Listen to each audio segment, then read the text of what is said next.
అందరికీ నమస్కారం. నా పేరు బానో తగిల. నేను రాజపేట గ్రామ పంచాయతీ నుండి సర్పంచ్గా ఎన్నుకోబడ్డాను.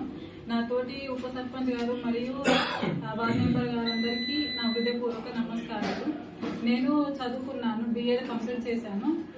నా వంతు సాయం చేయాలని నేను రాజకీయాల్లోకి రావడం జరిగింది. మా ఊరి ప్రజలను డెవలప్ చేయాలి, ఖచ్చితంగా మా ఊరిని డెవలప్ చేస్తాను. ఆదర్శ గ్రామ పంచాయతీగా తీర్చిదిద్దుతాను. మరియు మా గ్రామంలో చాలా వరకు మహిళలు చదువులో వెనుకబడి ఉన్నారు. వారిపైన ఖచ్చితంగా చదువుపైన అవగాహన కల్పిస్తాను. మరియు వ్యవసాయదారులు కూడా ఉన్నారు. 90% మా ఊళ్ళో వ్యవసాయదారులు ఉన్నారు. వారికి దిగుమతులు ఎగుమతులు ఏ సమస్యను కూడా నేను దగ్గరుండి చేకూరుస్తాను. మరియు యూత్ కోసం కూడా చాలా వరకు వారి సమస్యలను తీరుస్తానని కోరుకుంటున్నాను. Thank you.